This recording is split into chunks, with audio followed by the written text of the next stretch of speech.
先把重要的录完，一个是先把重要录完，然后才用这个，先不要录完，然后再动其他的没有。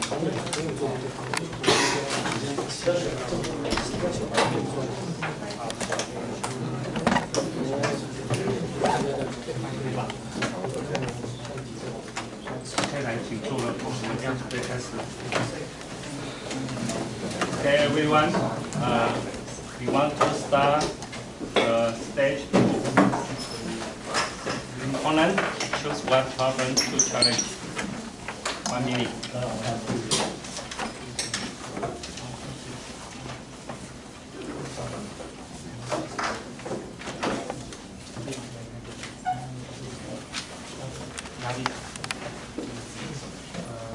I want to choose magnetic assistant. Number 9. 9. Number 9.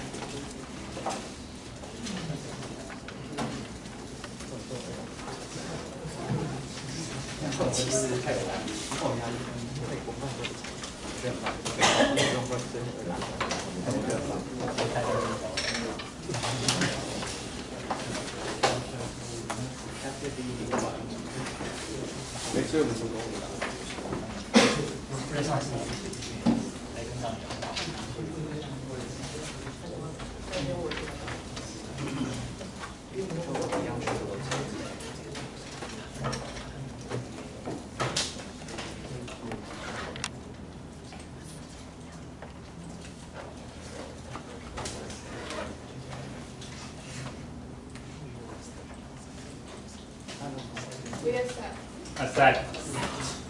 Number 9.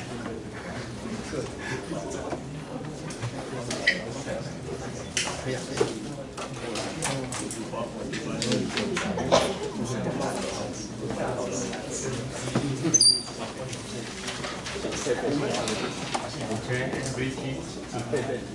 Right. Presentation. Next.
Hello, my name is Ethan Brew from Team Managers, and I'll be reporting on topic number 9, magnetic distance. So the problem statement reads that when you attach one or two magnets to a non-magnetic and non-conductive base, such that they attract a magnet suspended from a string, investigate how the motion of the moving magnet depends on relevant parameters. So for this problem, our main focus was how does the moving magnet reach equilibrium, and how can we predict that equilibrium point? Our secondary focus was what are the relevant parameters that affect the max speed of the magnet as it moves throughout this pendulum motion. Finally, we were also asking how does the positioning of the attached magnets affect the overall motion of this phenomenon. So we will be going through material properties along with a general idea of how this phenomenon is working. Then we'll go into our mathematical model and the relevant parameters that we're varying and using to calculate our prediction. And then we'll go into what experiments we did and discuss. Okay, so the overall motion of the magnet is similar to that of a normal pendulum, except for the fact that there is a magnet attached to the base that causes some interesting phenomenon when the pendulum moves close to the magnet. We categorize it into a couple of different scenarios. So when it's not near the magnet, it'll oscillate back and forth just like a normal gravitational pendulum. However, when it gets near the magnet and it's not too close, it will stutter or slow down. Eventually, it will end up in a more favorable position near the base magnet that is somewhere between the normal favorable position in a gravitational pendulum and also closer to the magnet since it's attracted to it.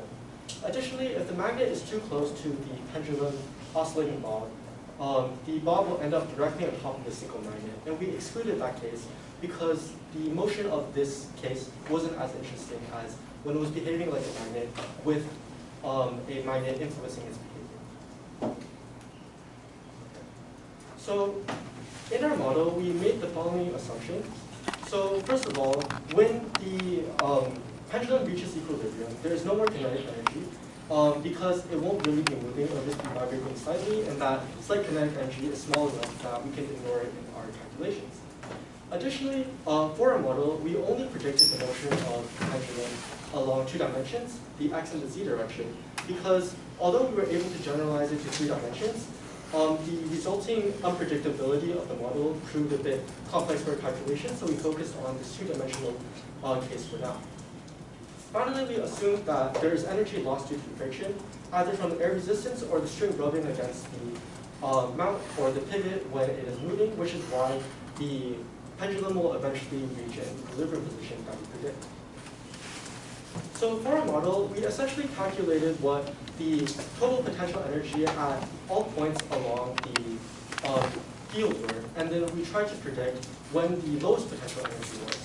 Our reasoning was that as the magnet moves, because it's losing energy, it will eventually reach some local minimum that will be its final equilibrium point. And then our main focus was trying to predict what that final equilibrium point was.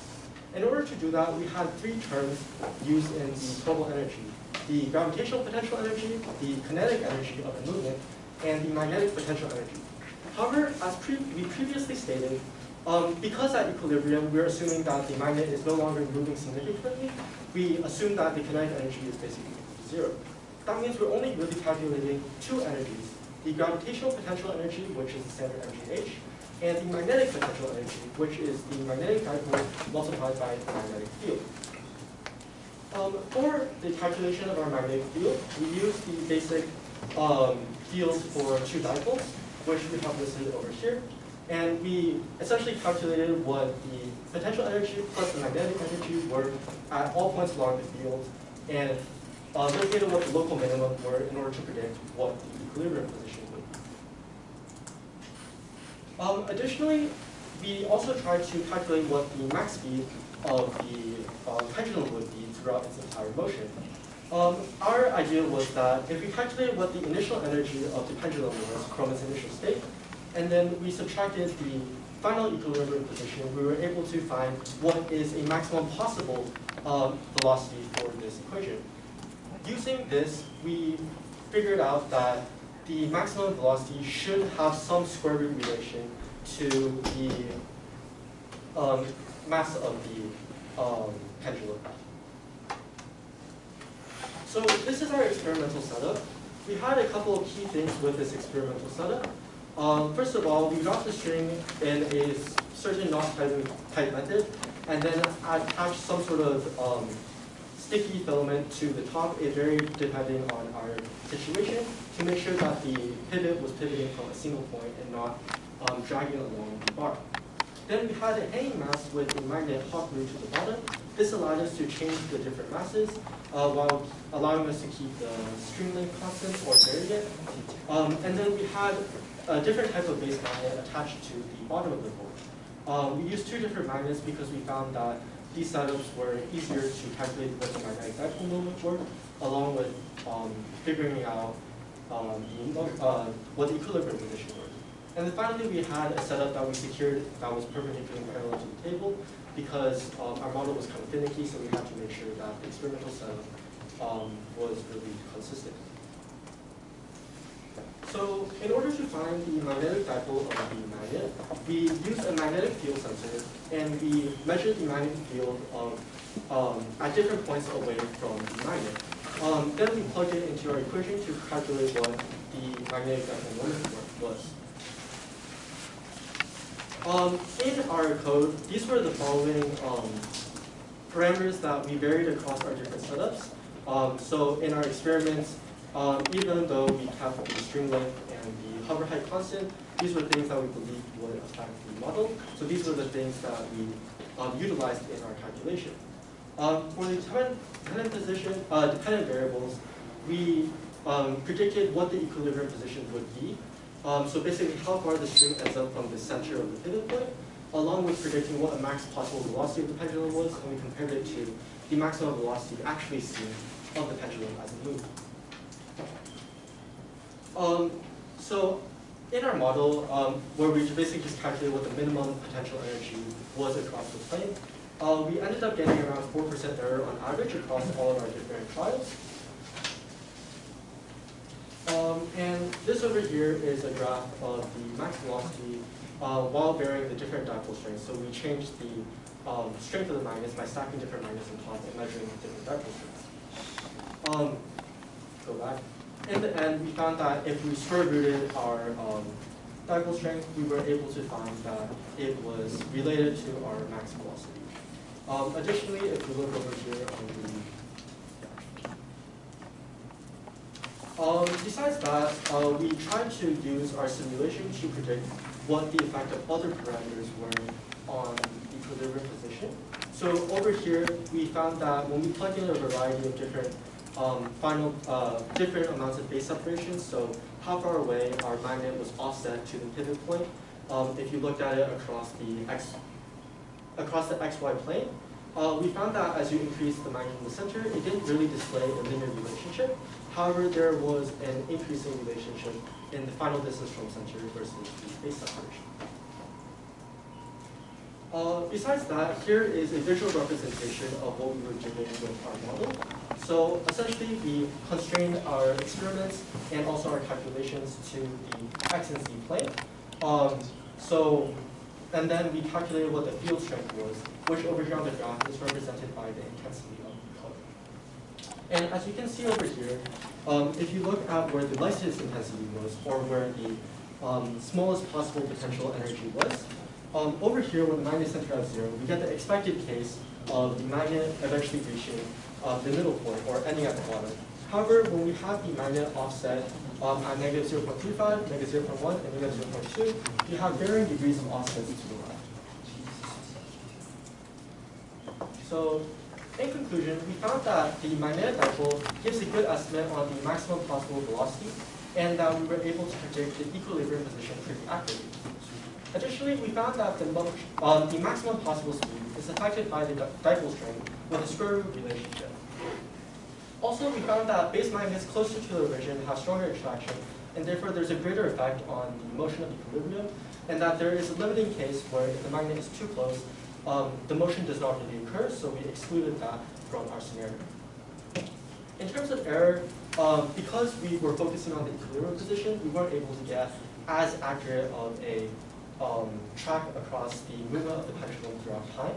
And we could expand on that by including kinetic energy in our calculations and try to derive the equation motions from that. Additionally, because of time constraints, we decided to experiment with a limited number of configurations. So we kept a lot of the parameters constant and only tried to check relationships through the simulation. And we would like to investigate non-continuous motion due to the magnetic potential energy by looking at the cases where the magnet is super close, in which case our model shows that. Thank you. Okay. Okay, show questions of the opponent to me.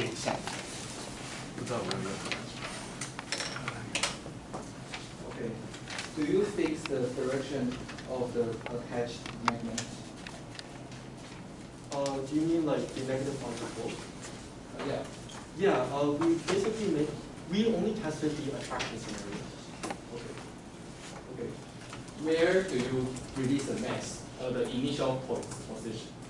So what we basically did is we took the magnet from the center and we measured what the offset distance from the pivot was, and used that to establish what our initial position was.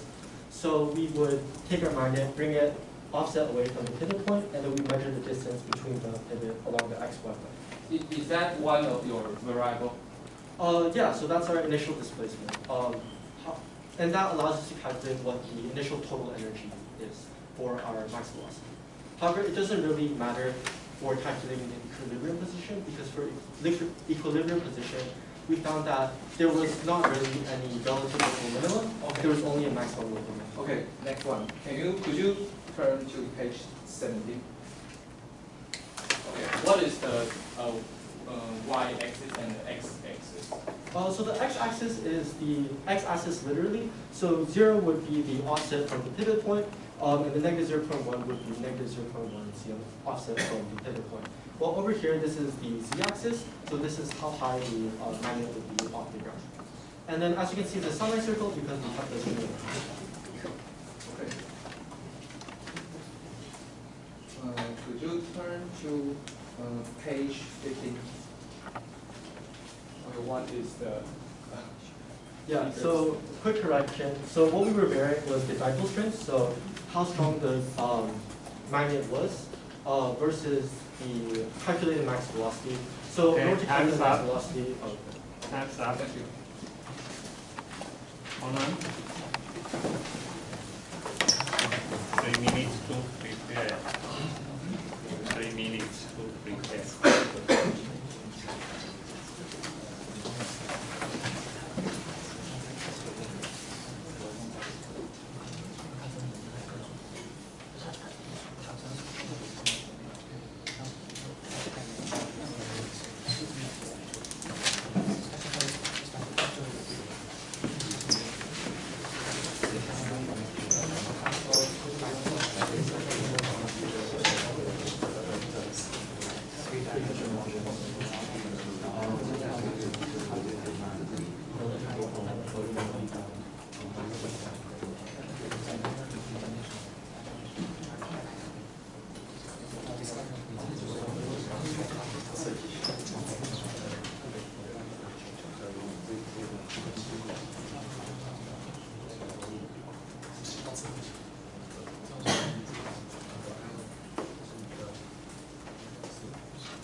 Hello everyone, I'm the proponent of the magnetic field from Chemical Project. This is the problem paper, and the key points the reporter is going to discuss about is how does moving magnets reach equilibrium, and the parameters affected max speed, and how does position of attached magnet affect. Okay. Reporter view overview is about the observation. And the observation is reporter define the motion, and the theory is about the energy constraint for the max speed, and the pendulum only, it assumed that the pendulum only moving in one plane, and the energy loss due to friction, and the magnetic dipole theory, they assume that the magnet is a magnetic dipole, and it calculates the position of the magnet and the equilibrium points. And the experiment is that they talk about the equilibrium position and maximum velocity, and max velocity is dipole strength, another is distance separated, and the final distance. And the conclusion is that energy and position fit well, and too close is unable to oscillate, and it got a pendulum. Okay. The pros and the cons of the reporter. The pros is about they define the motion, and the cons is they didn't explain the reason, and they didn't show the clear figure. And okay, the theory is that pros is that consider the energy distribution, and the cons is they didn't explain why the energy loss comes from friction, and they ignore the kinetic energy. Okay, then the experiment pros is that they do a lot of parameter relation, and cons is they too less data to feed. There are only 3 like that, and they don't have any X label and Y label, and the figure is unclear, and no error bar, and the world is too small, and I cannot see. Yeah. Okay, so then we go into the discussion point. Okay, discuss. The first one is your observation. So the trajectory is related to the magnetic field line.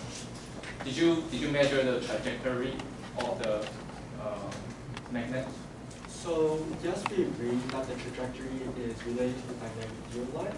However, because we only need our data, we thought that it was a bit too presumptuous to try to calculate the trajectory. So instead, we calculate the final position. Do you measure it? The trajectory? Yeah.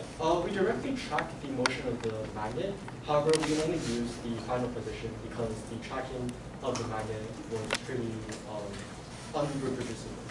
Okay, why did you only track only consider about the final position, but not all of the trajectory? Because with our model, we thought that calculating the equilibrium position would be a more feasible objective to grasp with our data. And we agreed that we could have tried to use like Euler-Lagrange or try to use the forces from the magnetic field to calculate the trajectory. But because of the quality of our data, we decided not to do that. Okay, so could you explain why you don't use the 3-dimension model but only 2-dimension model?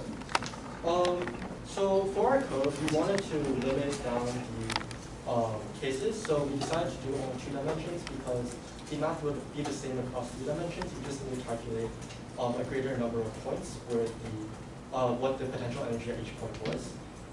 But because it was the same and we wanted to simplify the phenomenon to better fit parameters and try to analyze our parameters, we limited it to only 2 dimensions. Okay, so how did you limit it into the 2 dimensions? So for us, we basically started the initial trajectory using a flat plane at the side to control the movement. And then after ensuring that it was fairly linear, we basically assumed the small wobbles across the video weren't significant enough for us to Okay, calculate. so how much did it like offset about the 2-dimensional model? Did you measure it?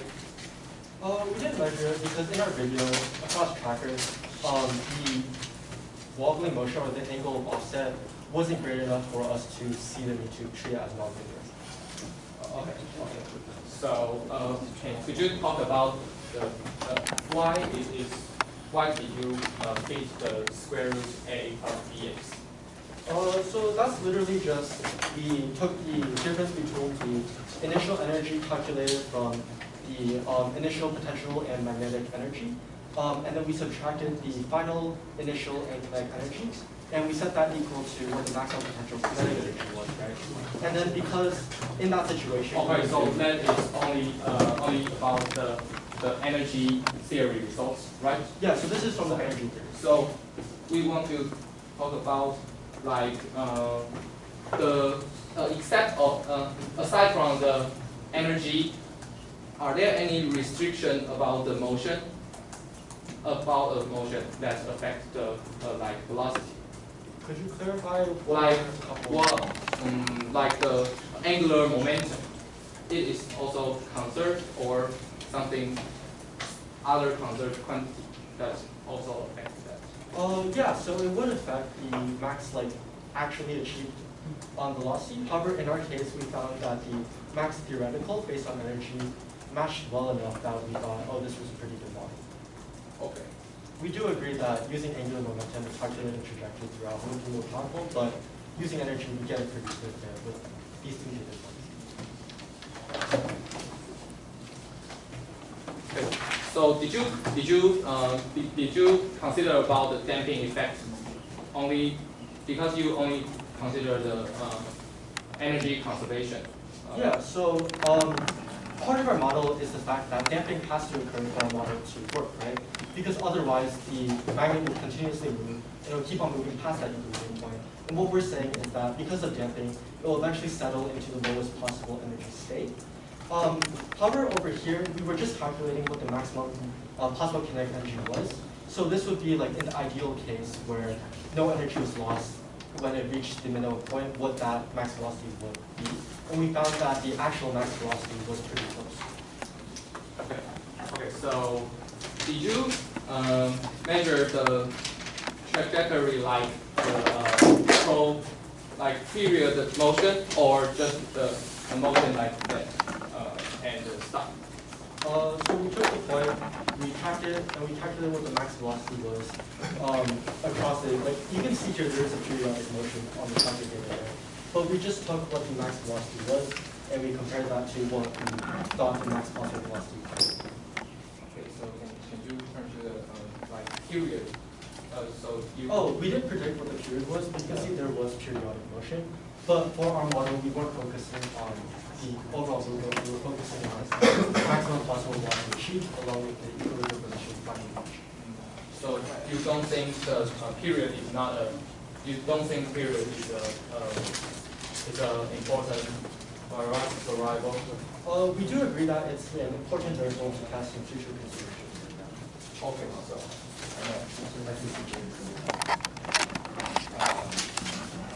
Okay, so we want to ask that how did you measure the dipole So we moment? have, Dipole moment, yeah. so over here, as you can see, we basically took the formula mentioned before, and then we measured what the magnetic fields were at different points away from the magnet, and then we fit that and calculated the magnetic dipole. So how did you make sure that your magnetic moment is you mentioned that the magnet is like this. So the magnet is at the bottom, and then our magnet is above, and we vary the distance away from the center. Yeah, so there are two magnets, right? And you like this motion? So we basically took a probe, we measured the field, measured the field, measured the field, and plotted it. Okay. So you found that the hang mass is attracted by the magnet. So in our case, we established the poles such that the magnet was attracted. We didn't do the experiment related to pulse, but we could still use the same theory to calculate this. So the hang mass is ferromagnetic or not? I believe the hanging mass is ferromagnetic. I would need to double check. So it is. So the hanging mass is like another magnet, right? Yes, the hanging mass is there. Oh, okay. So, so how did you increase the hanging mass? How did you increase the to vary the hanging mass? So if we go back to our setup over here, you can see that our hanging mass consists of a magnet and a mass itself. So by changing out the mass-magnet combination, we were able to change that. Okay. But for our experiments, we didn't really notice anything too significant regarding the mass with the equilibrium. So you don't vary the mass, right? I think we do vary it slightly because we need to vary the magnetic strength. But that was not the main factor. Yeah, but since we were varying the magnetic dipole strength for different velocities, we did vary the mass. However, we weren't really trying to look at the relation of the mass. We just kind of accounted for that as one of the factors we were trying to control. So, how did you make sure that the hanging mass is like this motion, right? And it is like parallel to this line. So as we previously said, we took a piece of paper, we made sure the initial trajectory was right, and then when we looked at it, we found that the trajectory did not move as we should have. How if there's another, like there's some, you know, some perturbation that's in this direction, and it would cause the chaos or something like the motion is not restricted to this case. So if you look at our theory, we are trying to calculate what the lowest potential energy is to find the equilibrium. Because of that, when it reaches the equilibrium, the kinetic energy doesn't really matter. The perturbations you're mentioning, if they increase like damping, I guess, then it would increase the rate at which we get to equilibrium, but it wouldn't affect the final equilibrium position. Additionally, while we were looking at it, we didn't really notice a significant amount. So this would be something we would have to consider if we were predicting the full trajectory. But as we said, we were mainly focusing on the equilibrium position. But like if there's a velocity into this out of the paper or into paper, and it is very small that you cannot restrict it. So the initial paper, like you mentioned, cannot restrict it. So the perturbation would eventually like develop to a more velocity in this direction. How did you observe this phenomenon? So we're finding the equilibrium position. So at that point, the magnet has stopped moving. Not equilibrium. The motion. maximum velocity. Yeah, the motion. Yeah, so that is one of the errors that would cause the max velocity. So that is an error. But the error is very big that affect your overall results. So as we said, we predicted what the maximum theoretical velocity could be. So as you can see, yeah, like over here, for example, maybe the perturbations cause it to deviate from the line. But Okay, time is up. that wasn't the goal. Opponent, summarize.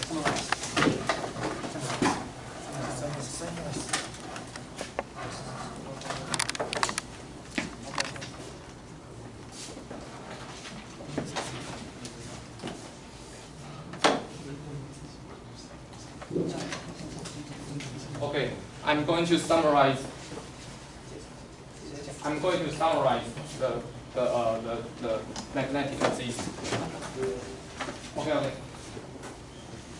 And the theory we discussed that they didn't consider the deviations by using two dimensions, and they don't consider the trajectory, the overall trajectory, but only the final position, and they don't consider the damping, like the damping coefficient, and they didn't calculate the period because they think the maximum velocity is the more important.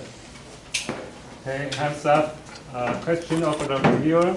Okay, so first I would like to ask both of you, so did you guys think the geomagnetism will affect the motion or the magnetic speed or the equilibrium of the magnet will affect it significantly? It's a really important element in this motion, in this property. I think it would affect the magnetic dipole. However, as that was one of our initial conditions, it wouldn't affect this thing. Okay, do you think the geomagnetism is important?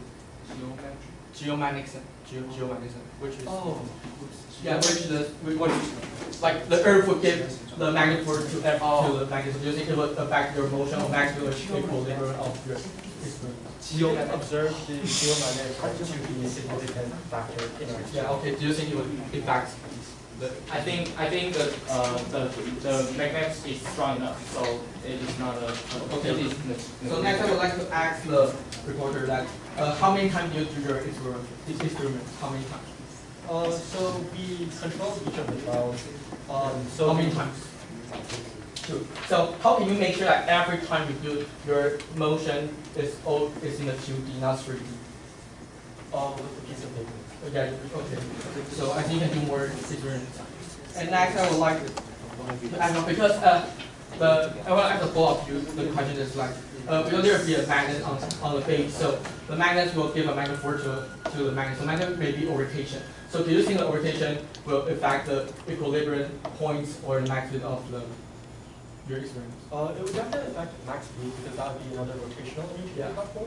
But it wouldn't affect equilibrium because, as we said, we're just finding the point it settles at. So by that point, kinetic and rotational energy. So you should consider it. So do you think that the magnet orientation is important? Yeah, it is important. Okay. So next, I would like to ask you, do you have a code in your presentation?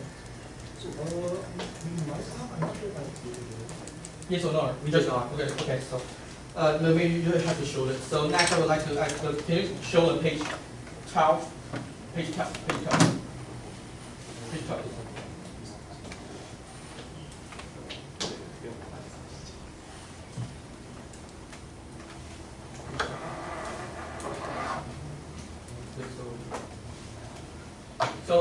So what is the fitting curve? The secondary function. We just use the nuclear relationship. So we directly put in result. Yeah, we directly. Okay, so I think you have to make more data to show it. And next, I would like to ask about the in page 5, page 15. How did you get the A and B in the following? Oh, we just got the line. We were trying to look at what's the Like relationship. the linear function was. Like the chain of this. We directly took Okay, time is up. Declaration of the reviewer. 2 minutes.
Thank you.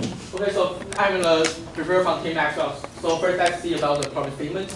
So in the problem statement, the reporter saying the key point is the equilibrium in the max space. And equilibrium is which is the minimal speed of the experiment.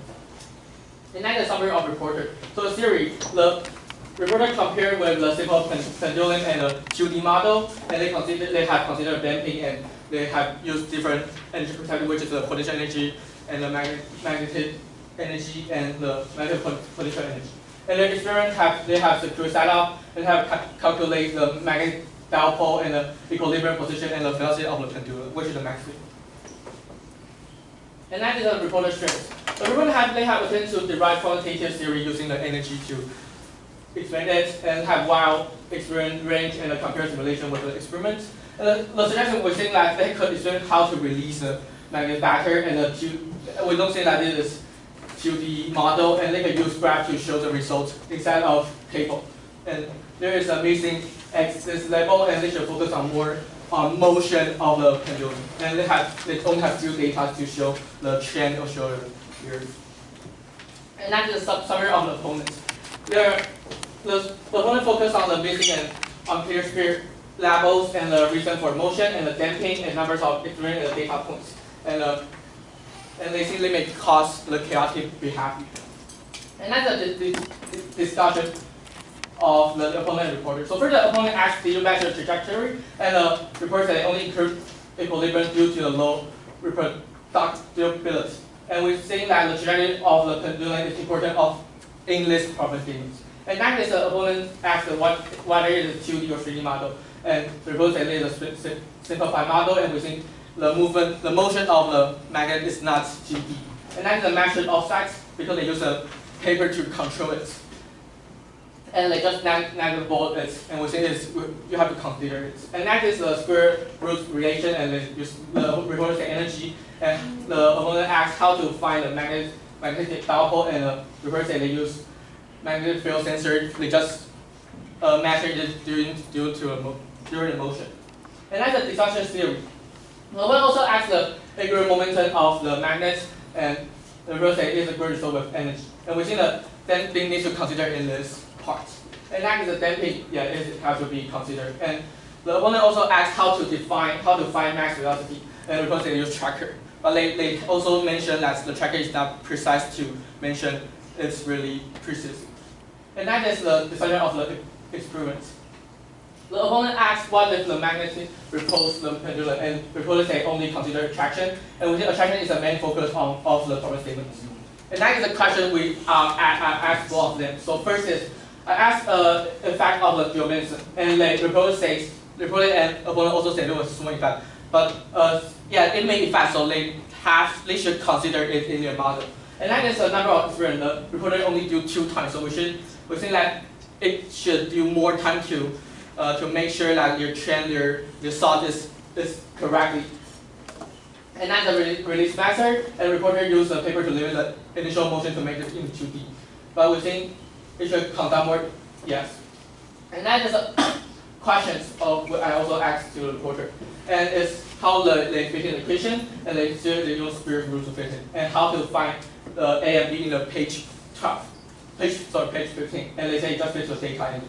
And we think it's unjustified fitting because their data is so little. And that's the main point in the discussion. We think they miss the point discussion of the geomagnetism and the orientation of the magnet because it may affect the motion of it and the fitting equation and number of experience. And that's for my review. Thanks. Okay, thank you. Concluding remark. Reporter? Okay, so we just wanted to clarify that only the experiment did include the attraction. However, if you reverse the direction of magnetic field, you should be able to also do the motion. We also want to emphasize that we got a factor in error in predicting the equilibrium position, and that the square root relation between the max velocity track and the dipole strength came from our initial theory where we basically wrote out what the difference between the initial total energy and the final energy at equilibrium was, and took the square root of that to figure out what the maximum theoretical was. That fit pretty well with the experimental data. Besides that, for the angle of offset, we agree that this does affect the max velocity. However,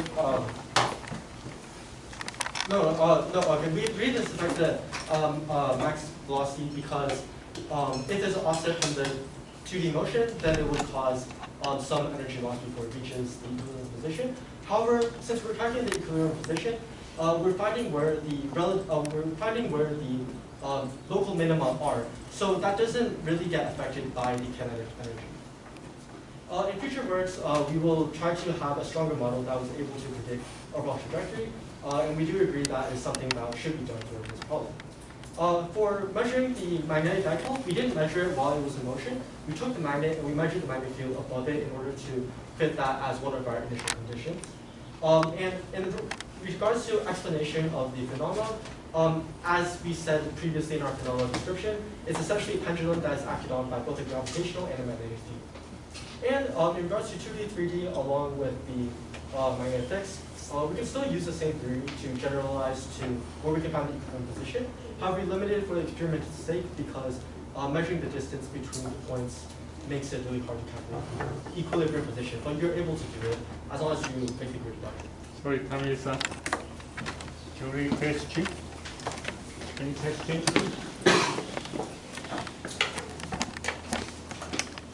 Please. So I would like to know, do you think the orientation of the magnetic dipole is quite important in this experiment? If that is true, could you provide any quantify the equation or some kind of model to analyze the orientation of the magnetic dipole orientation? So we agree that the orientation of we do think that the orientation would affect. However, we found our theory was powerful enough so that even though we weren't able to account for the orientation simply by measuring what the overall magnetic dipole would be at an initial case, it allowed us to predict it really well. Yeah, I think it is like orientation will have the impact of the motion or on some parameters in the participant. I think we can, and it is important to put into a model. For example, we can maybe the distance to it will affect the orientation. So I think it is important to have it into the model. So I think that the orientation will affect the magnetic potential energy because the equation of it is like a negative m dot b. So the dot it contains the orientation. And another one is that the orientation will affect the rotational kinetic energy. So we think that this might be considered in our model. We would like to clarify. Sorry, yeah, I just remembered. In our code, we did treat the radius distance as a dot product, as a vector, so that allowed us to include it in the dot product. Okay, any question?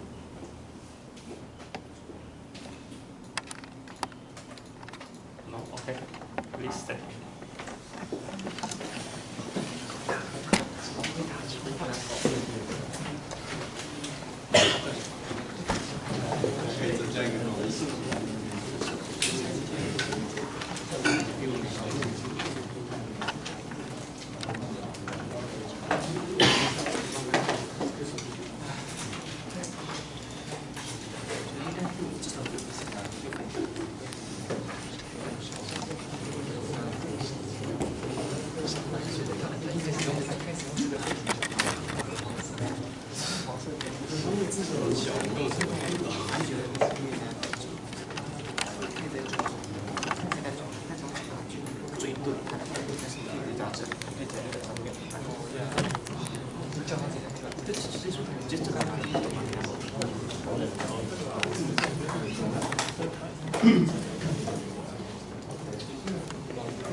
Okay. Any other? For reporter? 5, 5, 4.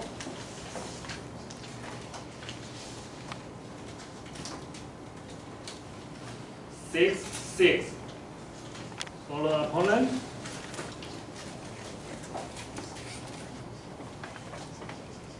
6-6-6-5-7. Follow reviewer.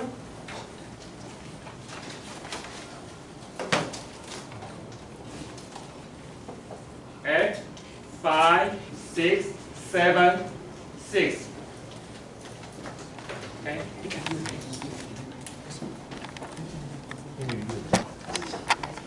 好，我们一样休息10分钟。